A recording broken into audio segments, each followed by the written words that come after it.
Hello everyone, welcome to my UPSC. UPSSSC regular basis पे assistant professor की हम तैयारी कर रहे हैं। अब नेक्स्ट जो हम डिस्कस करेंगे, इकोनॉमी का जो भी हमारे सिलेबस में है वो डिस्कस करेंगे। आज का जो टॉपिक है नेशनल इनकम, राष्ट्रीय आय। यहाँ इस टॉपिक पे जो भी क्वेश्चन एग्जाम में आएगा उसको 100% हम यहाँ से सही कर देंगे। आप इसको पूरा देखिएगा, एक बार में समझ में नहीं आए दूसरी बार देखिएगा। और जिन्होंने टेस्ट सीरीज ज्वाइन कर रखी है आपको ये सेंड कर दिया जाएगा पूरा। जिन्होंने ज्वाइन नहीं किया टेस्ट सीरीज, इस नंबर पे कांटेक्ट करके टेस्ट सीरीज ज्वाइन कर सकते हैं या वेबसाइट विजिट करके भी टेस्ट सीरीज ज्वाइन कर सकते हैं। कुछ लोगों ने टेस्ट सीरीज ज्वाइन कर रखी है। जिन्होंने टेस्ट सीरीज ज्वाइन कर रखी है उसमें से कुछ ऐसे हैं जिनका ईमेल स्पेस कब फुल हो चुका है, आपका स्टोरेज, तो वो मेल डिलीवर नहीं हो रहे हैं। कईयों को तो फोन करके बता दिया है, लेकिन कुछ ऐसे हैं जो फोन भी पिक नहीं कर रहे, कुछ नंबर नहीं लग रहा है। तो आप अपना ईमेल आईडी, अगर आपको ईमेल नहीं मिल रहा है तो आप अपना स्पेस स्टोरेज खाली कीजिए या कांटेक्ट कर लीजिए इस नंबर पे, व्हाट्सएप पे। आपने ज्वाइन किया तो आपके पास ऑब्वियसली नंबर होगा या ईमेल आईडी होगी, जहां पे भी कांटेक्ट कर लीजिए। आपका स्पेस फुल हो चुका है अगर आपको ईमेल नहीं मिल रहे हैं तो। Let's begin. आज का जो टॉपिक है राष्ट्रीय आय। राष्ट्रीय आय की परिभाषा क्या है, नेशनल इनकम की डेफिनेशन क्या है। किसी देश द्वारा एक वित्तीय वर्ष में उत्पादित समस्त वस्तुओं एवं सेवाओं के अंतिम मौद्रिक मूल्य को राष्ट्रीय आय कहा जाता है।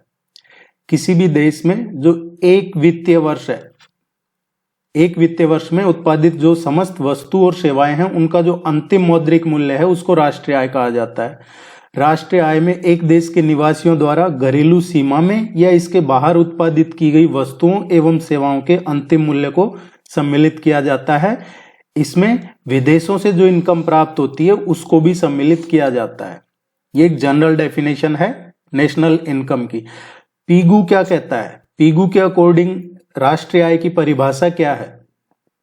किसी देश या समाज की वस्तुगत आय का वह भाग जो कि मुद्रा में मापा जाता है, जिसमें विदेशों से प्राप्त होने वाली आय भी सम्मिलित है, उसको राष्ट्रीय आय कहा जाता है। साइमन प्रोफेसर ये हैं साइमन कुजनेट्स, इनके अकॉर्डिंग क्या है नेशनल इनकम की डेफिनेशन। किसी देश में उत्पादित उन वस्तुओं व सेवाओं का मूल्य जो एक वित्तीय वर्ष में अंतिम उपभोक्ता को प्राप्त होता है, ये इनके अकॉर्डिंग राष्ट्रीय आय की डेफिनेशन है। भारत में राष्ट्रीय आय है, इसकी गणना 1876 में दादाभाई नारोजी द्वारा वर्ष 1868 के लिए की गई थी। कब की थी? 68 के लिए की थी, 1876 में दादाभाई नारोजी ने। और उनकी एक बुक है जो एक अक्सर एग्जाम में पूछ लिया जाता है, poverty and un British rule in India. ये किसकी पुस्तक है? दादाभाई नारोजी की पुस्तक है। और इसमें उन्होंने प्रति व्यक्ति आय 20 रुपए प्रति वर्ष, 20 रुपए हर साल की इनकम बताई थी। ये जो पहली बार नेशनल इनकम राष्ट्रीय आय की जो गणना हुई दादाभाई नारोजी ने 1868 के लिए 1876 में की थी। और इसमें 20 रुपए प्रति व्यक्ति आय, प्रति वर्ष 20 रुपए। फिडले सिराज ने 1911-12 में प्रति व्यक्ति आय 49 रुपए बताई थी। VKRV राव द्वारा सर्वप्रथम वैज्ञानिक आधार पर साइंटिफिक तरीके से की VKRV राव ने, और राष्ट्रीय आय की गणना इन्होंने 1931-32 में की थी। तो ये तीनों चीजें आपको ध्यान रखनी है, ये अक्सर एग्जाम में पूछ लिया जाता है। अब जो नेशनल इनकम कमेटी है, राष्ट्रीय आय समिति है, इसका गठन किया गया था 1949 में। राष्ट्रीय आय समिति का गठन किया गया था और इसके अध्यक्ष थे PC महालनोबिस, और इसकी पहली रिपोर्ट आई थी 1951 में। तो राष्ट्रीय आय समिति का गठन 1949 में किया था, पहले अध्यक्ष थे, और इसकी पहली रिपोर्ट 1951 में आई थी। और इस रिपोर्ट में जो ये पहली रिपोर्ट आई थी, इस रिपोर्ट के अकॉर्डिंग 1948-49 में भारत की राष्ट्रीय आय 8,710 करोड़ रुपए और प्रति व्यक्ति आय 225 रुपए थी। तो जो ये पहली रिपोर्ट आई थी, इसके अकॉर्डिंग कब का बताया गया है? 1948-49 का बताया गया है।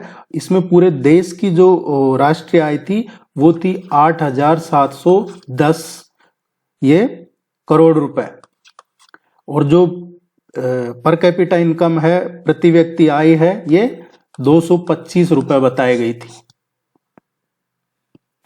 अब राष्ट्रीय आय की जो गणना करते हैं इसमें कौन कौन से इंपॉर्टेंट पॉइंट्स हैं, कुछ महत्वपूर्ण बिंदु हैं जिनको कंसिडर किया जाता है। राष्ट्रीय आय की जो गणना होती है, एक तो इसमें सबसे पहला क्या होता है, राष्ट्रीय आय की गणना मौद्रिक रूप में की जाती है, मॉनेटरी की जाती है, मौद्रिक रूप में इसकी गणना की जाती है। दूसरा इसमें क्या है, राष्ट्रीय आय की जो गणना है इसमें पिछले वर्ष का जो प्रोडक्शन है, पिछले वर्ष का उत्पादन राष्ट्रीय आय में शामिल नहीं किया जाता है। तो पहला तो आपको क्या ध्यान रखना है, राष्ट्रीय आय की, क्योंकि एग्जाम में पूछा जा सकता है कि राष्ट्रीय आय की गणना हेतु कौन से महत्वपूर्ण बिंदु हैं। पहला क्या है, राष्ट्रीय आय की गणना मौद्रिक रूप से की जाती है। दूसरा, राष्ट्रीय आय की जो गणना करते हैं राष्ट्रीय आय, इसमें जो पिछले वर्ष का जो उत्पादन है उसको शामिल नहीं किया जाता है। तीसरा, इसमें पिछले वर्ष का जो स्टॉक है, एक तो प्रोडक्शन को शामिल नहीं किया जाता है पिछले वर्ष का, और जो इसमें स्टॉक है, स्टॉक को भी राष्ट्रीय आय में शामिल नहीं किया जाता है, नहीं जोड़ा जाता है। पिछले वर्ष का क्या स्टॉक है, पिछले वर्ष का क्या उत्पादन रहा है, वो नहीं जोड़ा जाता है। ये सिर्फ मौद्रिक रूप में की जाती है। चौथा जो पॉइंट है इसमें महत्वपूर्ण बिंदु, पेंशन, वजीफा, भत्ता या ये स्थानांतरण भुगतान है, जो ट्रांसफर पेमेंट है, उनको भी राष्ट्रीय आय में शामिल नहीं किया जाता है। तो जो पेंशन, भत्ता वगैरह है वो नेशनल इनकम में शामिल नहीं किए जाते हैं। एक और इसमें जो इंपॉर्टेंट है, राष्ट्रीय आय में देश के जो निवासी हैं उनके द्वारा विदेशों में जो आय अर्जित की जाती है उसको शामिल किया जाता है। कोई भारतीय नागरिक विदेश में कोई काम कर रहा है और उसकी जो इनकम है या उससे जो अर्जित आय है उसको शामिल किया जाता है राष्ट्रीय आय में। छठा जो है, उधारियों को, पुनः प्राप्ति को राष्ट्रीय आय में शामिल नहीं किया जाता है। कोई उधार है, उधारियों हैं, उनकी उधारियों की पुनः प्राप्ति हो गई, उनको भी राष्ट्रीय आय में शामिल नहीं किया जाता है। या फिर जैसे लॉटरी है, कोई सट्टेबाजी है, इससे कोई इनकम होती है, उसको भी शामिल नहीं किया जाता है। पुरानी कोई वस्तुएं हैं, उनकी बिक्री हो या जो शेयरों की बिक्री से कोई इनकम होती है, उसको भी राष्ट्रीय आय में शामिल नहीं किया जाता है। कोई पुरानी वस्तु है, उसको बेच दिया, या फिर शेयर है कोई, उसको सेल कर दिया, इससे जो इनकम प्राप्त होती है पुरानी वस्तुओं की बिक्री और शेयरों की बिक्री से जो इनकम होती है उसको नेशनल इनकम में कंसीडर नहीं किया जाता है। कंपनियों द्वारा, जो भी कंपनियां हैं अपने कर्मचारियों को जो लाभांश देती हैं, किसी का इंक्रीमेंट या कोई लाभांश देती है, किसी को दिवाली पे, ईद पे, होली पे कोई बोनस दिया, उसको भी कंसीडर नहीं किया जाता है। कंपनियों द्वारा दिया अपने कर्मचारियों को कोई भी लाभांश राष्ट्रीय आय में शामिल नहीं किया जाता है। और 10वां जो सबसे इंपॉर्टेंट है इसमें भारत में विदेशी कंपनियां हैं। अब वो जो विदेशी कंपनियां हैं कोई लाभ अर्जित करती है, उसको भारत की राष्ट्रीय आय में शामिल नहीं किया जाता है। भारत में विदेशी कंपनियों द्वारा अर्जित लाभ या कोई इनकम, उसको भारत की राष्ट्रीय आय में शामिल नहीं किया जाता है। तो मुझे उम्मीद है ये 10 पॉइंट आप याद रखेंगे। ये सारे इंपॉर्टेंट है जो हमें याद होने चाहिए। पहला है, राष्ट्रीय आय की गणना मौद्रिक रूप से की जाती है। पिछले साल का क्या उत्पादन था उससे राष्ट्रीय आय में शामिल नहीं किया जाता है। स्टॉक को शामिल नहीं किया जाता है। पेंशन, भत्ते वगैरह राष्ट्रीय आय में शामिल नहीं किए जाते हैं। राष्ट्रीय आय में देश के जो निवासी हैं, विदेशों में जो आय अर्जित कर रहे हैं उसको शामिल किया जाता है। उधारियां हैं और उनकी वापस प्राप्ति हो गई, उसको शामिल नहीं किया जाता है। लॉटरी, सट्टेबाजी से कोई इनकम हुई है उसको शामिल नहीं किया जाता है। कोई पुरानी चीज को बेच दिया या फिर शेयरों की बिक्री से जो इनकम होती है उसको शामिल नहीं किया जाता है। या कोई कंपनी ने अपने कर्मचारियों को कोई लाभ दे दिया, उसको शामिल नहीं किया जाता है। या और फिर विदेशी कंपनियां कोई लाभ, आय, इनकम करती हैं यहाँ पे देश में, उसको भी राष्ट्रीय आय में शामिल नहीं किया जाता है। ये आपको ध्यान रखना है। अब राष्ट्रीय आय की गणना का क्या इतिहास रहा है? सीएसओ, केंद्रीय सांख्यिकी संग्रहालय, इसकी स्थापना की गई थी 2 मई 1951 में और इसका हेडक्वार्टर कहाँ है? नई दिल्ली में। पहले अध्यक्ष पीसी महालनोबिस। भारतीय सांख्यिकी का जनक भी इन्हीं को कहा जाता है। सांख्यिकी दिवस कब आता है? सांख्यिकी दिवस हर साल 29 जून को 29 जून को हर साल ये सांख्यिकी दिवस आता है। सबसे पहले इसकी रिपोर्ट 1956 में सीएसओ।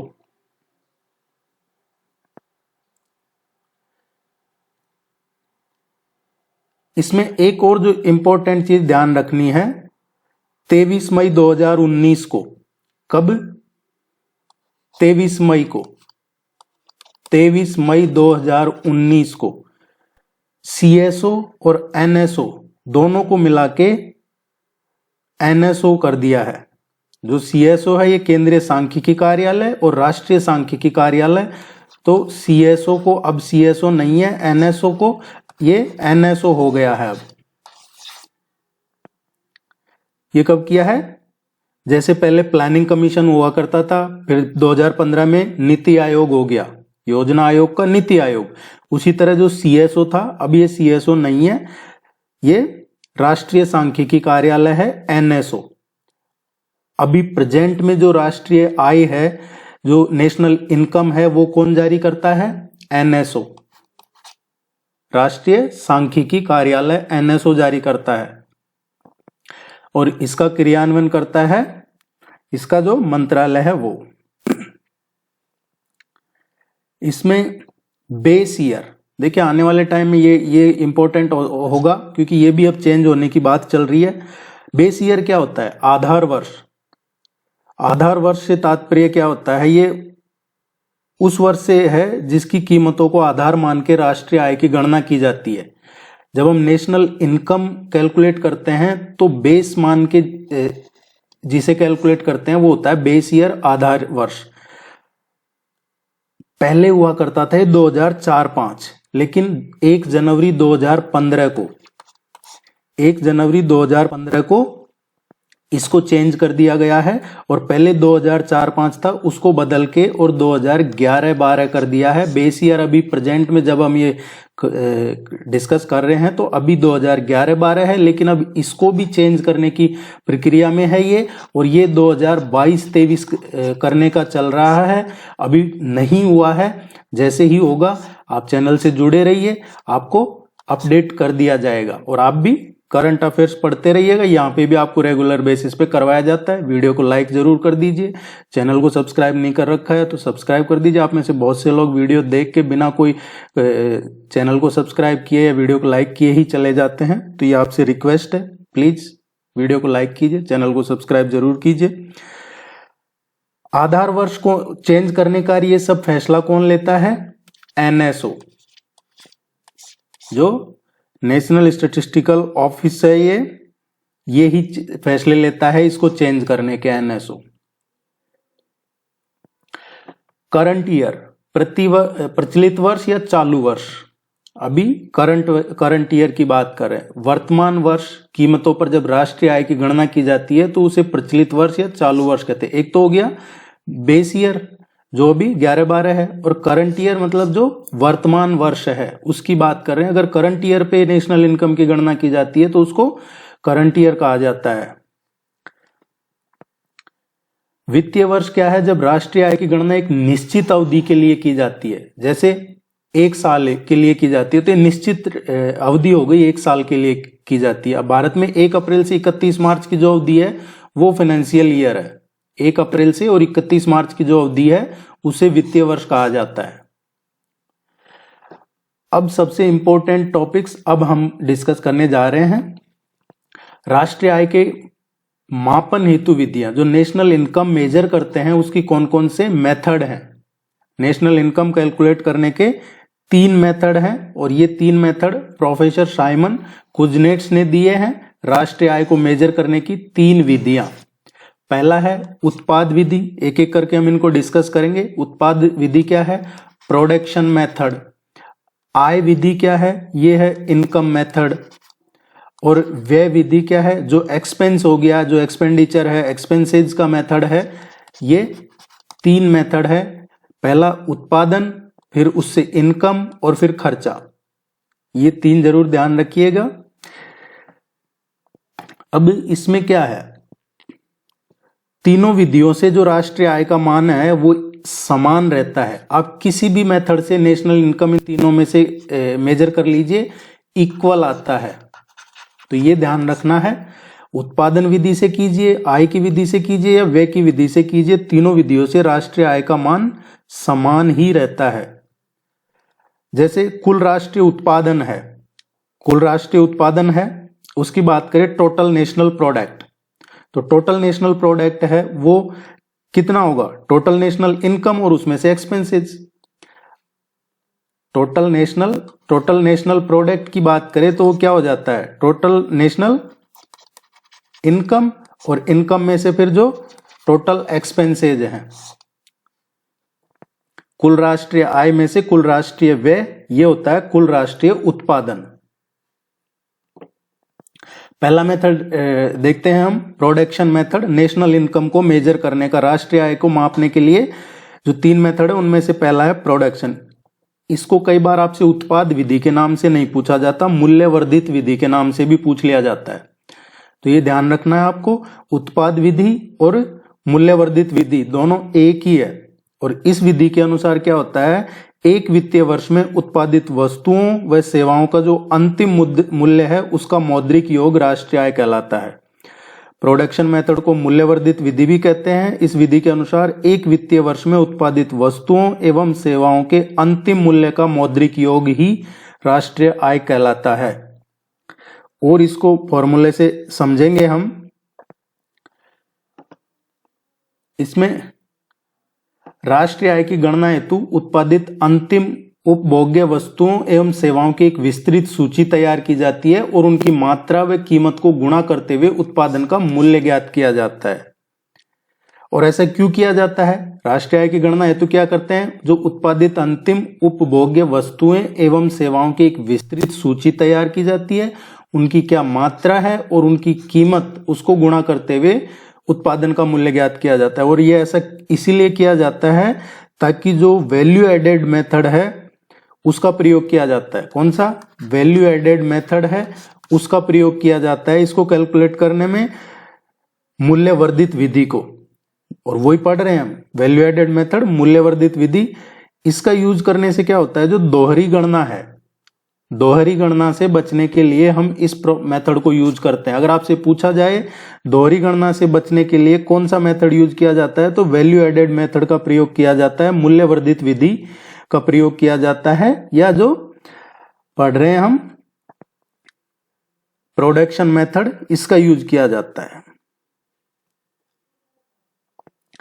दूसरा मेथड है इनकम मेथड। 3 मेथड है, पहला प्रोडक्शन का देख लिया हमने, अब इनकम का देखते हैं। आय विधि, इससे राष्ट्रीय आय की गणना के लिए साधन आय को जोड़ते हैं। किसको जोड़ते हैं? साधन आय को। उत्पादन के साधन और उसके बदले में मिलने वाली आय। जैसे देखिए उत्पादन के साधन क्या है और फिर उससे इनकम क्या हो रही है। भूमि का उपयोग है, भूमि के उपयोग में क्या आ जाता है? किराया आ जाता है, या लगान, रेंट, ये है भूमि का उपयोग। लेबर का यूज, लेबर के यूज में क्या आ जाता है? मजदूरी आ जाती है। पूंजी का उपयोग करते हैं, आप किसी पूंजी का यूज कर रहे हैं तो उसमें क्या आ जाता है? इंटरेस्ट आ जाता है, ब्याज। प्रबंधन तकनीकी, मैनेजमेंट है तो उसमें क्या है? सैलरी देनी होगी, मैनेजमेंट है तो। साहस है, साहस क्या है? प्रॉफिट। तो उत्पादन के साधन और उनके बदले में मिलने वाली आय, ये इनकम मेथड पढ़ रहे हैं हम। भूमि का उपयोग तो इसमें रेंट हो गया, किराया, लगान, श्रम का उपयोग, मजदूरी। पूंजी का उपयोग तो इंटरेस्ट, प्रबंधन, सैलरी, वेतन। साहस, प्रॉफिट। उत्पादन के साधनों के वितरण के बाद कुछ भी शेष नहीं बचता है। ये क्लियर कर लीजिए कि जो उत्पादन के साधन है, अगर उत्पादन के साधनों में वितरण हो गया, उत्पादन के साधनों में वितरण के बाद कुछ भी शेष नहीं बचता है। ये इंपॉर्टेंट पॉइंट है। जैसे सकल राष्ट्रीय आय है,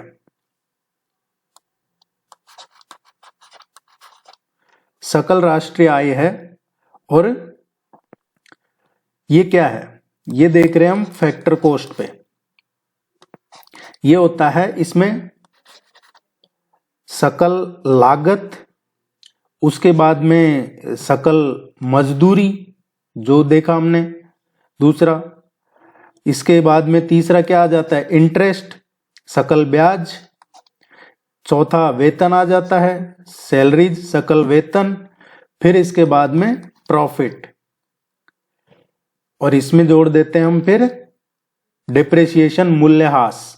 तो ये है जीडीपी फैक्टर कॉस्ट पे। सकल राष्ट्रीय आय ये क्या होता है, सकल लागत, सकल मजदूरी, सकल ब्याज, सकल वेतन और लाभ और मूल्यह्रास, इन सब का टोटल। ये फॉर्मूला ध्यान रखिएगा। अब जो नेट नेशनल इनकम है, ये तो हमने जीडीपी फैक्टर कॉस्ट पे देखा है, सकल राष्ट्रीय आय। अगर हम इसकी बात करें, नेट नेशनल इनकम, ये हो जाता है फिर NDP factor cost plus NFIA. तो एनडीपी प्लस एनएफआईए क्या हो जाता है, नेट नेशनल इनकम, शुद्ध राष्ट्रीय आय। ये इनकम मेथड की बात कर रहे हैं। अब एनएफआई क्या होता है, एनएफआई होता है ये नेट इनकम होती है जो फॉरेन से प्राप्त होती है, net income from abroad. NFI क्या है, जो अब्रॉड से, विदेश से जो हमें इनकम प्राप्त होती है, वो है NFIA, net factor income from abroad. तीसरा एक्सपेंस मेथड होता है व्यय विधि, जिसको एक बार में समझ में नहीं आए, दूसरी बार देखिएगा समझ में आ जाएगा। व्यय विधि क्या है, एक्सपेंसेस मेथड। इसके अनुसार जो सकल राष्ट्रीय व्यय है उसकी राशि ज्ञात करने के लिए भाई तीन चीजें हैं, प्रोडक्शन, इनकम और खर्चा। प्रोडक्शन देख लिया, इनकम का मेथड देखा, अब हम देख रहे हैं व्यय। तो जो सकल राष्ट्रीय व्यय है उसकी क्या राशि है, वो जानने के लिए एक साल में होने वाले जो खर्चा है, व्यय है, और जो मूल्यह्रास है, डिप्रिसिएशन, उसका टोटल करते हैं। राष्ट्रीय आय की गणना के लिए देश में जो खर्चा होता है उसके जो मेन घटक होते हैं वो कौन से होते हैं। मेन घटक राष्ट्रीय आय की गणना के लिए एक्सपेंसेस की बात कर रहे हैं, तो पहला जो घटक होता है वो होता है निजी उपयोग, खुद के निजी खर्चे में, निजी उपयोग में क्या खर्चा हुआ है। दूसरा इसमें होता है निवेश में क्या खर्चा किया। एक तो पर्सनल हो गया आपका, पर्सनल क्या खर्चा है, फिर इन्वेस्टमेंट में क्या किया है, निवेश में। तीसरा इसमें फिर गवर्नमेंट का सरकारी खर्चा क्या है, गवर्नमेंट का सरकारी खर्चा, सरकारी व्यय। और चौथा फिर शुद्ध निर्यात व्यय, शुद्ध निर्यात व्यय कितना है। ये चार चीजें राष्ट्रीय आय की गणना के लिए जो देश में होने वाले व्यय है उसके प्रमुख घटक हैं चार, निजी, निवेश, सरकारी और शुद्ध निर्यात। इसको इस तरीके से समझ सकते हैं हम। देखिए जीडीपी है मार्केट प्राइस पे, है ना, तो ये हो जाएगा CIG plus X minus M XM। तो देखिए ये C क्या है, इसमें जीडीपी मार्केट प्राइस पे C होता है उपयोग में खर्चा, मतलब खुद का पर्सनल खर्चा। I क्या है, इन्वेस्टमेंट। फिर इसमें G क्या है, गवर्नमेंट का। और उसके बाद में XM है जिसमें X होता है एक्सपोर्ट, क्या एक्सपोर्ट है, और M होता है जो इंपोर्ट है। तो XM क्या है, आयात निर्यात। आप इस फॉर्मूले को याद रखिएगा, CIG प्लस XM ये। अब इसकी अवधारणा पढ़ते हैं हम। राष्ट्रीय आय के कॉन्सेप्ट क्या है इसका, राष्ट्रीय आय की अवधारणा क्या है। ग्रॉस डोमेस्टिक प्रोडक्ट है, सकल घरेलू उत्पाद। किसी देश की घरेलू सीमा में एक वित्त वर्ष में जो उत्पादित वस्तुएं और सेवाओं का अंतिम मूल्य सकल घरेलू उत्पाद कहलाता है। ग्रॉस डोमेस्टिक प्रोडक्ट, जीडीपी क्या होता है, किसी देश की घरेलू सीमा में एक वित्त वर्ष में उत्पादित वस्तुओं तथा सेवाओं का जो अंतिम मूल्य है वो सकल घरेलू उत्पाद कहलाता है। अब जीडीपी में क्या क्या शामिल होते हैं, एक तो स्थलीय भौगोलिक सीमा, समुद्री सीमा से 200 नॉटिकल मील की दूरी तक का भी इसमें आता है। जलयान या वायुयान का, घरेलू जलयान और वायुयान का उत्पादन। विदेशों में कोई एम्बेसी है वो भी जीडीपी में है, विदेशों में जो दूतावास है। अंतरिक्ष में कोई मिशन है, उपग्रह है, वो भी इसमें आता है। तो जीडीपी क्या है, उत्पादित समस्त अंतिम वस्तुएं एवं सेवाओं का और फिर मूल्य, ये है जीडीपी।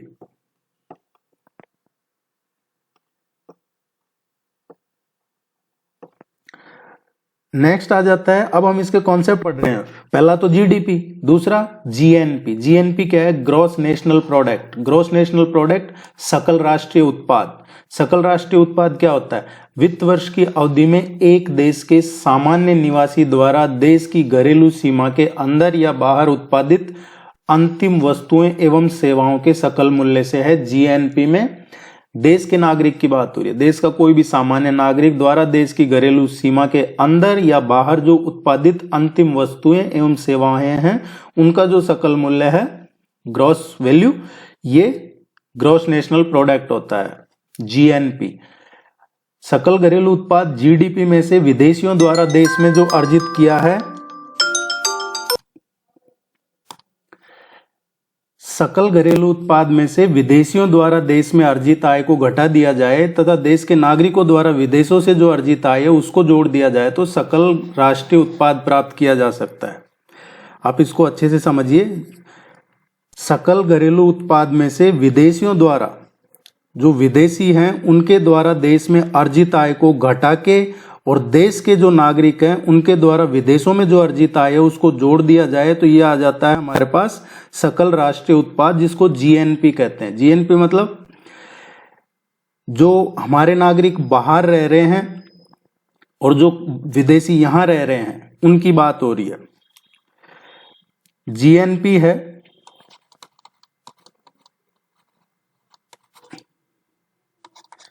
ये है GDP plus X minus M. X क्या है, देश के नागरिकों द्वारा विदेशों से प्राप्त आय, और एम क्या है, विदेशियों द्वारा देश में अर्जित आय। ये हो जाता है जीएनपी।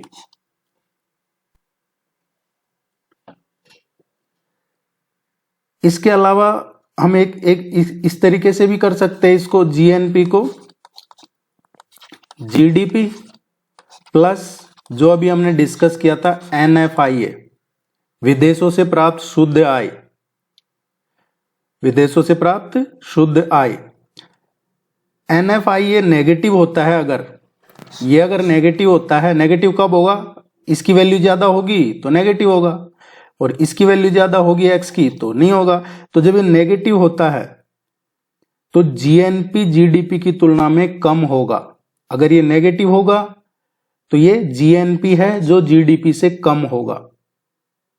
विदेशों से प्राप्त जो शुद्ध आय है अगर वो नेगेटिव होता है तो जीएनपी जीडीपी से ज्यादा होगा। ये अक्सर एग्जाम में पूछा जाता है कि GNP is greater than GDP. अब इनमें से किस कंडीशन में होता है, तो जब एनएफआईए नेगेटिव होता है।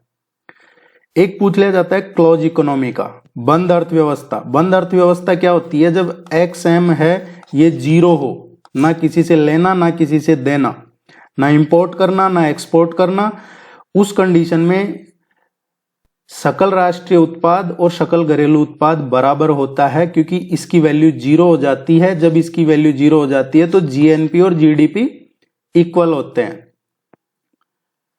तो ना एक्सपोर्ट करना ना इंपोर्ट करना। और ये चीज अभी करंट अफेयर्स का एक टेस्ट करवाया था, आप लोग उसको देखते नहीं है, क्या पता किधर बिजी हो रहे हैं लोग, पर सभी इंपॉर्टेंट चीजें करवाई जाती है आपको, तो आप उसको सीरियस देखा कीजिए। और जब फ्री टाइम हो जब भी वीडियो को ओपन किया कीजिए। कुछ लोग हैं जो उसको देख कर फिर कि टाइम मिलेगा जब देखेंगे, इस तरीके से मत किया कीजिए। जब आपके पास टाइम हो, एक टाइम फिक्स कर लीजिए हर चीज का। अदरवाइज तो क्या है कि आप कभी क्या कर रहे हैं, जब तक आपकी शेड्यूल नहीं बनाएंगे आपके रूटीन का, डेली लाइफ का, जब तक चीजें आपको टाइम कम लगेगा कि टाइम कम है, टाइम नहीं मिल रहा है जिसे हम कहते हैं। और अगर आप एक शेड्यूल बना लेते हैं तो अभी जो कर रहे हैं उसमें आपको थोड़ा बहुत टाइम एक्स्ट्रा मिल जाएगा। तो ये ध्यान रखना है हमें, बंद अर्थव्यवस्था जिसमें एक्सपोर्ट इंपोर्ट ये 0 होता है। एक है शुद्ध घरेलू उत्पाद, नेट डोमेस्टिक प्रोडक्ट। अब शुद्ध घरेलू उत्पाद क्या होता है? जो नेट डोमेस्टिक प्रोडक्ट है एनडीपी, एनडीपी होता है जीडीपी में से जो भी डिप्रेशिएशन है उसको घटा दिया जाए तो एनडीपी आता है। शुद्ध घरेलू उत्पाद नेट डोमेस्टिक प्रोडक्ट होता है सकल घरेलू उत्पाद जीडीपी में से मूल्यह्रास की राशि को हटाने पे घटाने पे जो शुद्ध घरेलू उत्पाद प्राप्त होता है। तो ये डी क्या है? डिप्रेशिएशन, मूल्यह्रास। शुद्ध राष्ट्रीय आय की बात करें, नेट नेशनल प्रोडक्ट, शुद्ध राष्ट्रीय उत्पाद नेट नेशनल प्रोडक्ट। अभी हम पढ़ रहे थे शुद्ध घरेलू उत्पाद नेट डोमेस्टिक प्रोडक्ट, और ये है नेट नेशनल प्रोडक्ट शुद्ध राष्ट्रीय उत्पाद। नेट नेशनल प्रोडक्ट है ये जीएनपी में से डिप्रेशिएशन को घटा दिया तो ये हमारे पास नेट नेशनल प्रोडक्ट आ जाता है। मूल्यह्रास क्या होता है? जो डिप्रेशिएशन की हम बात कर रहे हैं, वस्तु का कोई भी निरंतर प्रयोग करने की वजह से क्या है, मूल्य में कमी आ जाती है, उसको मूल्यह्रास कहते हैं। और डिप्रेशिएशन क्या होता है? मूल्यह्रास कोई भी वस्तु की लागत है, उसकी जो कॉस्ट है और फिर उसमें से जो अवशेष है, लागत में से आप अवशेष घटा दीजिए और उसको फिर डिवाइड कर देते हैं हम, उसका जो एक अनुमानित जीवन काल है, उसका अनुमानित जो भी जीवन काल है उससे डिवाइड करते हैं। तो डिप्रेशिएशन जो मूल्यह्रास है वो क्या होता है? वस्तु की लागत, उसमें से आप अवशेष मूल्य को माइनस करके और फिर डिवाइड करते हैं उसका जो अनुमानित जीवन काल है, तो ये हमें डिप्रेशिएशन मिल जाता है, मूल्यह्रास। इस पे आपको सफिशिएंट प्रैक्टिस क्वेश्चन भी करवाएंगे टेस्ट सीरीज में, आप निश्चिंत रहिएगा। लेकिन यहां से आप थोड़ा सीख लीजिए, फिर प्रैक्टिस क्वेश्चन में क्लियर हो जाएगा और रिवीजन में फिर कंसीडर कर लेंगे इसको। व्यक्तिगत आय, पर्सनल इनकम क्या होती है? व्यक्तिगत आय से एक देश के भीतर देश के लोगों को प्राप्त होने वाली आय से है, देश के लोगों को होने वाली आय से है। पर्सनल इनकम की बात हो रही है। पर्सनल इनकम, व्यक्तिगत आय, ये क्या होती है?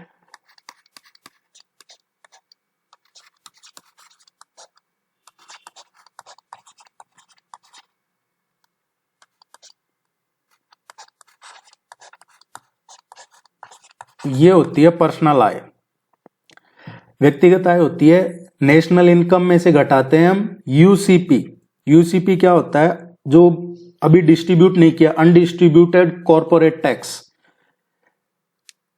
एसएससी क्या होता है? ये होता है जो सीटी होता है कॉर्पोरेट टैक्स, निगम कर। एसएससी है ये जो सोशल सिक्योरिटी कंट्रीब्यूशन होता है, सामाजिक सुरक्षा अंशदान। टीपी क्या होता है? कोई भी सरकारी हस्तांतरण जो होता है, कोई भी सरकारी भुगतान होता है या कोई व्यापारिक भुगतान होता है। और फिर उसमें आईपीडी, सार्वजनिक ऋण पे जो ब्याज है, पब्लिक डिस्ट्रीब्यूशन पे जो इंटरेस्ट है, ये आईपीडी होता है। तो पर्सनल इनकम को कैलकुलेट करने का क्या मेथड है? व्यक्तिगत जो आय है वो कैलकुलेट करते हैं, राष्ट्रीय आय में से माइनस करते हैं अवितरित निगम लाभ, माइनस निगम कर, माइनस सामाजिक सुरक्षा अंशदान, फिर उसमें प्लस करते हैं, ऐड करते हैं सरकारी हस्तांतरण या भुगतान या कोई व्यापारिक भुगतान हो, फिर उसमें सार्वजनिक ऋण का ब्याज जोड़ दिया जाता है, तो ये पर्सनल इनकम आती है।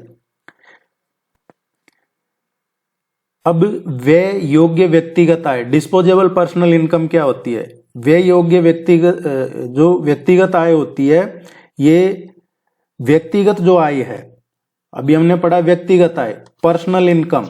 अब आप पर्सनल इनकम में से जो डायरेक्ट टैक्स है उसको घटा देते हैं, तो ये डिस्पोजेबल पर्सनल इनकम आ जाती है। जो व्यय योग्य व्यक्तिगत आय है, डिस्पोजेबल पर्सनल इनकम, आपकी पर्सनल इनकम में से जो डायरेक्ट टैक्स है, डायरेक्ट टैक्स कौन से होते हैं?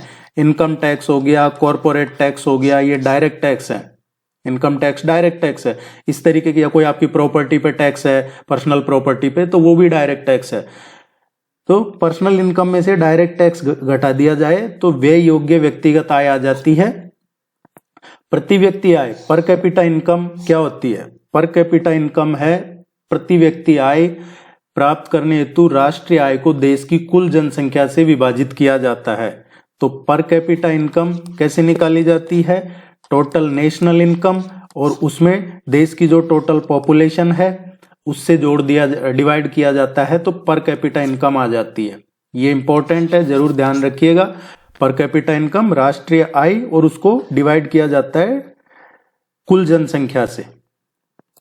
अब नेशनल इनकम कैसे कैलकुलेट करते हैं? नेशनल इनकम राष्ट्रीय आय, जब एनएनपी का मूल्यांकन या उसको मेजर किया जाता है फैक्टर कॉस्ट पे, तो वो ही नेशनल इनकम होती है। ये सबसे इंपॉर्टेंट है, जरूर ध्यान रखिएगा। नेशनल इनकम क्या होती है? एनएनपी पे। एनएनपी क्या है? Net national product. एनएनपी पे जब एनएनपी का मूल्यांकन अथवा माप साधन लागत पर किया जाता है तो उसे ही राष्ट्रीय आय कहा जाता है। राष्ट्रीय आय क्या होती है? जो एनएनपी है, नेट नेशनल प्रोडक्ट, शुद्ध राष्ट्रीय उत्पाद, उसका मूल्यांकन या उसको जो माप है वो अगर साधन लागत पे, फैक्टर कॉस्ट पे किया जाता है तो उसे राष्ट्रीय आय कहते हैं। ये आपको जरूर याद होना चाहिए, इसलिए इसको जोर देके बताया है। फैक्टर कॉस्ट क्या है? देखिए, टेस्ट सीरीज जरूर ज्वाइन कर लीजिएगा, आपकी रेगुलरिटी बनी रहेगी। इस नंबर पे कांटेक्ट करके या वेबसाइट विजिट करके टेस्ट सीरीज ज्वाइन कर सकते हैं आप। फैक्टर कॉस्ट की बात करें तो फैक्टर कॉस्ट क्या है? कारक मूल्य, कारक लागत, साधन लागत, ये है फैक्टर कॉस्ट। कारक मूल्य से क्या तात्पर्य? उत्पादन के उस मूल्य से है जो उत्पादन में काम लिए गए साधनों का योग होता है। तो फैक्टर कॉस्ट क्या होती है?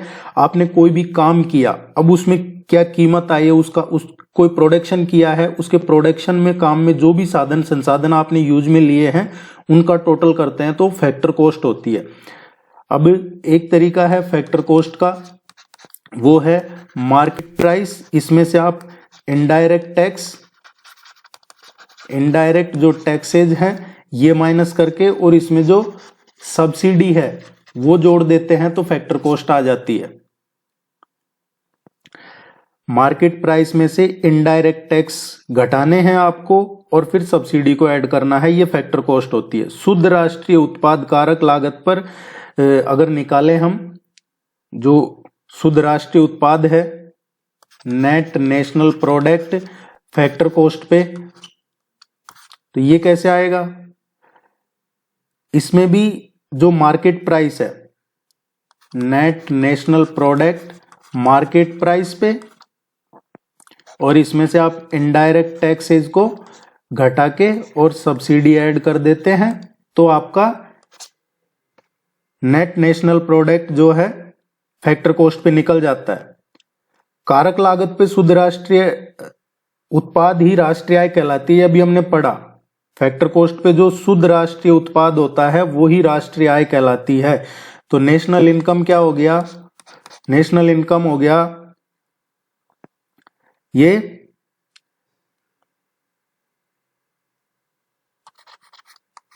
नेट नेशनल प्रोडक्ट माइनस ये indirect tax plus subsidy. Factor cost पे, इसमें ये बराबर होता है दोनों, तो NI national income equals to NNP factor cost equals to क्या हो जाएगा, net national product market price plus minus indirect tax plus subsidy. ये सबसे इंपॉर्टेंट है, ध्यान रख लीजिएगा आप।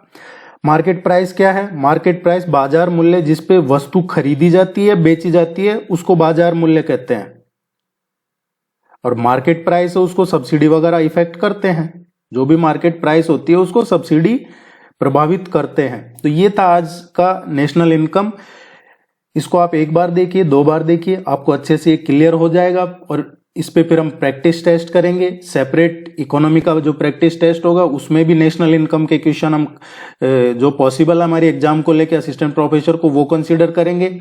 फिर जो रिवीजन करवा रहे हैं, रिवीजन में भी इसको आपके एग्जाम से पहले पहले एक बार और अच्छे से इसको कर लेंगे, तब आपको ये क्लियर हो जाएगा।